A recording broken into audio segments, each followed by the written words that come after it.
This video is brought to you by Mubi, a curated streaming service showing exceptional films from around the globe. Get a whole month free at mubi.com/qualityculture. Jordan Peele's tendency to experiment with existential horror has cemented him as one of my all-time favorite directors. There's a certain value in slashers, haunted houses, humanoid monster movies, etc., but stories like Peele's bring an added, all-encompassing existential layer to the conversation. Whether it's the reality of how being born a certain race, something you can't choose, shapes a person's experiences, or how two identical people can live drastically different lives based on circumstances outside of their control, or the powerlessness in being challenged by a cosmic being largely beyond our comprehension. The underlying thread is a lack of control, a confrontation of our helpless reality. What does it mean to exist? Perhaps the more pressing question, what does it mean to exist as you? There's so much to unpack in Nope. And of course, all the details and major themes and characters have already been broken down meticulously for the most part. So I want to hone in on that element of the unknown. It's clearly a notion Peele revels in exploring, especially considering his involvement in Lovecraft Country and the Twilight Zone reboot.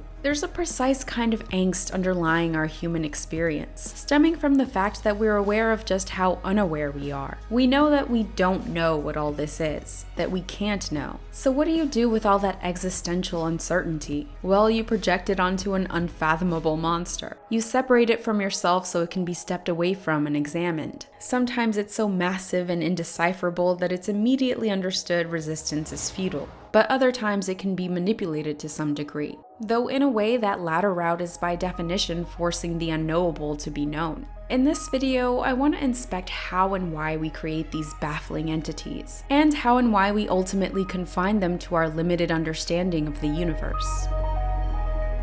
By the way, just a quick reminder, if you enjoy our videos, consider supporting the channel for $2 on Patreon. And thanks to everyone that voted for this video to cap off our October slate. Nope follows siblings OJ and Emerald Haywood and their new tech-savvy friend Angel, as they try to capture evidence of the unearthly life form that lives in the sky near their horse ranch. Unbeknownst to them, Jupe, the owner of a theme park nearby, knew of its presence for months and had been capitalizing off it, feeding it horses in a weekly show to entertain park guests. Of course, things go downhill fast. Before I get into the greater context, I think it's necessary to lay out Jordan Peele's vision for the alien, who was dubbed Jean Jacket by OJ. I think Jean Jacket, especially towards the end of the film, largely came across as an Eldritch monster. Peele gave cast members a list of movies to watch to go along with the script. Close Encounters of the Third Kind, Jaws, and No Country for Old Men, 2001: A Space Odyssey, and Alien. I imagine Close Encounters and Alien were for pretty obvious reasons. They're two of the most iconic depictions of humans making contact with extraterrestrial life forms, and in the case of Alien, predatory life forms. But notably, Peele's alien design strayed far away from the big-headed, humanoid creatures we've grown accustomed to over the decades. Everything about this UFO is uncanny and unexpected, including the fact it's not even a vehicle for alien beings like we might have initially assumed. This disc-shaped object is the alien itself. Peele remarked that flying saucers had always been particularly scary to him because of their unsettling shape and movement, that they're very much something that shouldn't exist. He highlighted that eeriness in Nope, with so many shots of Jean Jacket darting between clouds in quick, unnatural ways. It's no wonder OJ immediately recognized that whatever he saw swoop across the sky was an abnormality, something that shouldn't be disregarded. It was fast. Too fast. Too quiet to be a plane. It reminds me of the real UAP footage, or unidentified aerial phenomena, that was ultimately declassified by the Pentagon, an event that was referenced in the film. Remember when they declassified all that UFO footage a couple years ago? It's a little surreal hearing the Navy pilots' utter confusion and astonishment in the clips.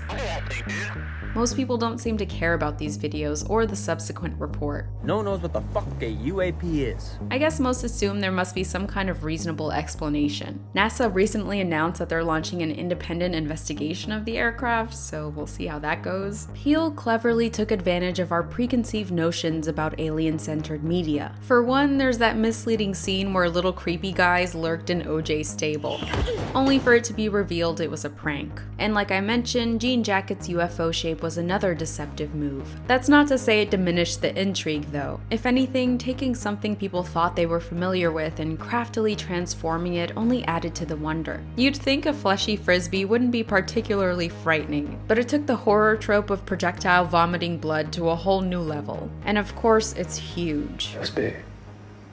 How big? Big. But this is only Jean Jacket's first form. In the climax of the film, it gradually transforms into an even more massive, mind-boggling sight. Peele started out with this final design with his visual effects team, and worked backwards to get the more minimal appearance. So the idea of the alien's look was first conceived as this gargantuan monstrosity. There's been speculation that Peele got some inspiration from biblically accurate angels, particularly the Ophanim and Seraphim, which are among the highest order of biblical angels and are like Eldritch horrors in their own right. Difficult to fully describe and absolutely terrifying. There's a reason they often introduce themselves with "be not afraid." Though it turns out Peele actually got inspiration from different kinds of angels. The ones in the anime Neon Genesis Evangelion, which themselves have biblical inspirations. He was particularly attracted to the minimalism of the designs. These sort of geometric, inconceivable shapes and patterns were not really used to observing in biological organisms, especially at this scale. You can see how Armistile's simple structures might have informed Jean Jacket's initial straightforward disc shape along with the classic UFO. It's also reminiscent of Ramiel in its movements and ability to remain eerily stationary. And perhaps more obviously, Jean Jacket's final form looks similar to Sahaquiel, with its wing-like protrusions and huge center eye.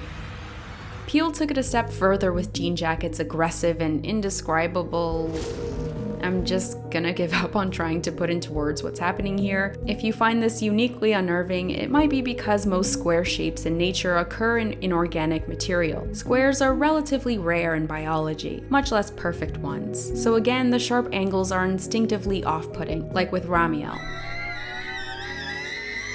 Ironically, the angels in Neon Genesis Evangelion were ultimately designed like this because of production constraints, but it worked out in the end. I'm not sure they would have been quite as memorable if they weren't this bizarrely simplistic. The abstract designs made it harder to get a grasp of their nature and movements.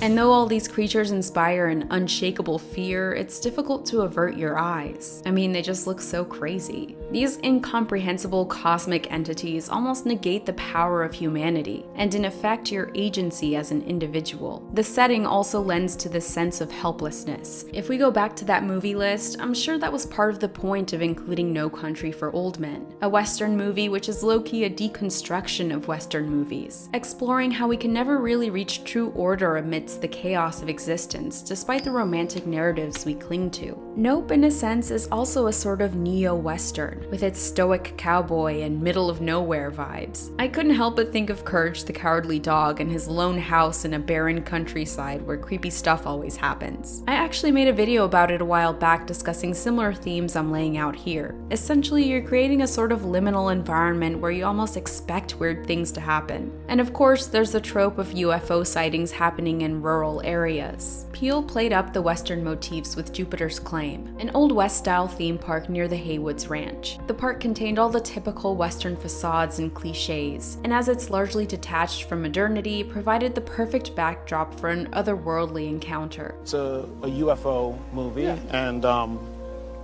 there is something about this world that to juxtapose the sort of uncanny valley world of this sort of mom and park theme park, right in the middle of a sort of UFO hotspot. It was just the kind of juxtaposition it was very me, I thought. Even the enigma of the open sky itself is meant to inspire a feeling of uneasiness. Peele remarked that the beauty of the sky is enthralling, the first movies in a way. Every now and then you'll see a cloud that sits alone and is too low, and it gives me this vertigo and this sense of presence with a capital P. I can't describe it, but I knew if I could bottle that and put it into a horror movie, it might change the way people look at the sky. Next in the movie list is Jaws, which touches on Jean Jacket's animalistic behavior and motivations. At first, Jean Jacket seemed content to feed on horses, but after the protagonists trick it with a decoy, it becomes agitated and starts eating everyone. The inside of Jean Jacket was supposed to get across the most nightmarish environment possible, with bouncy castle from hell energy, as its victims were pulled not into some sort of sci-fi-esque tech hub to be studied or communicated with, but a claustrophobic digestive tract where all they experienced were the crushing walls and the futile screams of those around them. There was a sad irony in how these theme park guests almost sounded like they were on a roller coaster ride.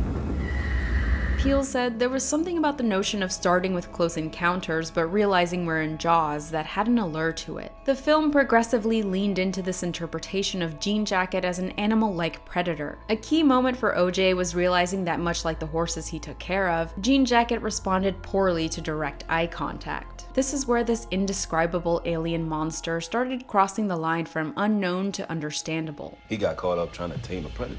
You gotta enter an agreement with one. But how did we get here? Why did they do what they did to piss it off in the first place? We're innately intrigued by the novelty of the unknown, yet at the same time we try as hard as we can to fit it into a box. I think to illustrate this, we can revisit anime once more. Peele said anime and manga have a different sense of character, a different sense of world building, a different sense of revealing and twists. I'm very inspired by that storytelling. Neon Genesis Evangelion has a famously bewildering ending, and even Akira, another anime film Peele was inspired by, had plenty of people scratching their heads by the end. But I want to redirect to a different story, Junji Ito's Uzumaki. It's a manga, but the anime adaptation is in production. Junji Ito is known to draw on existential horror and Lovecraftian inspirations for his work. In Uzumaki, a mysterious curse plagues a seaside town, overtaking it with spirals. Objects coiled, people contorted their bodies, even the stars in the sky appeared as spirals. The various phenomena proved the curse was a mystifying, powerful force much greater than the protagonist, likely even humanity itself. I won't give away the whole ending, but suffice to say it left readers with a lot of questions, and plenty of them wanted and still want explanations, just as they wanted them from Lovecraft and the like. It's understandable to seek that closure within storytelling, but part of the horror here is in the not knowing, and not being able to neatly pack it all away with a tidy resolution.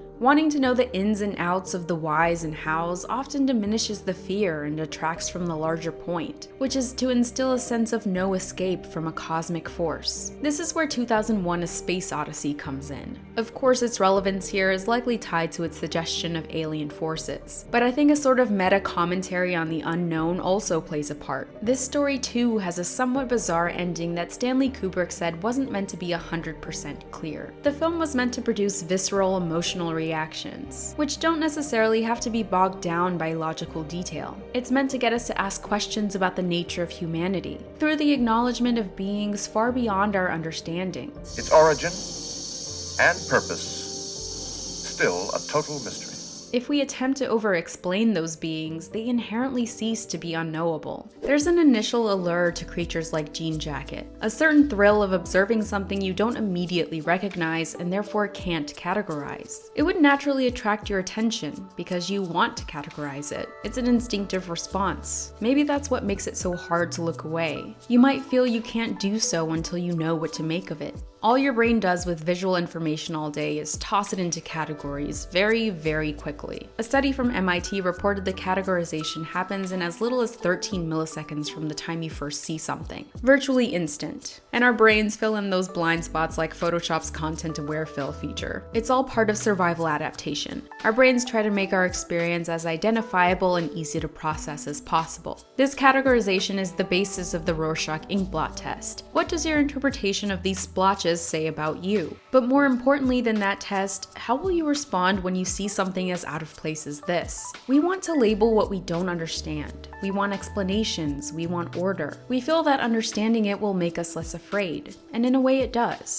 If we can put it in a box, we know how to react based on our other experiences of whatever's in that box. So like I mentioned, at some point Jean Jacket is no longer a completely foreign entity. I mean, they even named this thing after a horse. And we can fully understand phenomena like hunger Hunger, aggression, predation, the alien became an extension of commentary on the way we try to tame unpredictable animals. Like the scientists in E.T., we prod and probe so we can analyze and classify, and maybe even take advantage. Peele was inspired by films like King Kong and Jurassic Park, how these creatures are exploited for the purpose of capitalizing off the human addiction to spectacle. You know, there is a human addiction to spectacle. In a bad way. In a very bad way. Yeah. We all feel it. Yeah. And it's taken over in the last half a decade, even to this exponential point, where I think people feel like a bad miracle has happened. Nope at its core is a meta-critique of our desire for spectacle, for clout. Thomas Flight made a great video on that already. I'll link it in the description. Anyway, this social commentary feels like another extension of the narratives in Get Out and Us. All three remark on how we manipulate others for our own benefit. The always constant is just humanity. We say like, yeah, of course humanity, like we're all human, like we kind of just throw that around, but then we also at the same breath define something and categorize it and place it in a box and say like, that's what that is. Jupe mistakenly believed he had a special connection to the creature, partly because of a traumatic event from his past. As a child, his chimpanzee sitcom co-star had a violent outburst on set and seemed to only spare Jupe. The experience obviously scarred him since he avoided discussing it directly. So what happened really now? You haven't seen the Bad Gordy sketch on SNL? But it also proved to have a financial advantage. This Dutch couple paid me $50K to come in here and spend the night. He had a whole exhibit at hand, ready to capitalize off the trauma that he wasn't willing to confront head on. Jupe thought he was special, thought he was the main character, and he sought to commodify his presumed connection with the aliens. Sure, the chimp incident plagued him for his whole life, but it paid off. Maybe this will too. Network tried to bury it, but it was a spectacle.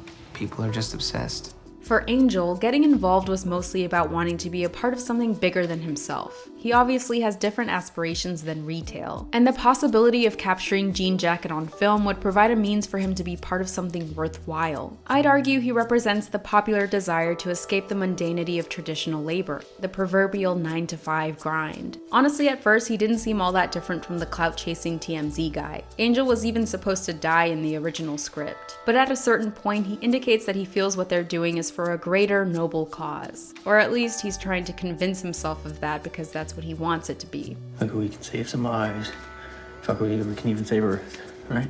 And I'm Emerald Haywood. I direct, write, produce, act. I do a little singing on the side. Emerald has a similar desire for a life more spectacular than the one she knew. While she cares for the ranch, she isn't as dedicated to it as OJ. This is likely because her father excluded her from the family business as a child and always favored her brother. So in a sense, she grew up feeling she had to carve her own path in life. And what better way to make a name for herself than documenting a once-in-a-lifetime marvel? The money shot. Undeniable, singular, the Oprah shot. Meanwhile, after their father's untimely death a few months prior, OJ was having a hard time maintaining the financial stability of the business. He felt inadequate compared to his dad, as M seemed to have inherited all of the outward charm while OJ assumed the sense of responsibility. The ranch was their family legacy. They made a point to emphasize that generations of Haywoods had been involved in horse training for the film industry. OJ's motivation was financial reward so he could preserve that family legacy and make his father proud. He's got a lot of spirit. But anything with a spirit can get broke. All of these motivations are inextricably linked to the concept of spectacle. The main thought that crossed every character's mind after they encountered this creature is, how can this benefit me? In this story, Jean Jacket can't remain a total mystery, an unknown cosmic entity, precisely because of that longing for spectacle. In political philosopher Guy Debord's 1967 book Society of the Spectacle, he notes that in societies where modern conditions of production prevail, all of life presents itself as an immense accumulation of spectacles. Everything that was directly lived has moved away into a representation. It's like the difference between real lived experiences versus watching something on video. It's bringing up the SNL parody of a traumatic experience instead of discussing the event outright. One is a tangible reality and the other is a simulation of sorts. And it seems these mere representations he talked about have replaced our reality now more than ever. Through digital devices, we're constantly inundated with the next temporary sensation. Jean Jacket is yet another layer of that unreality, I guess in a more literal way since it's something that shouldn't exist. So there's even more of an opportunity for the spectacle of Jean Jacket to be put to use for profit.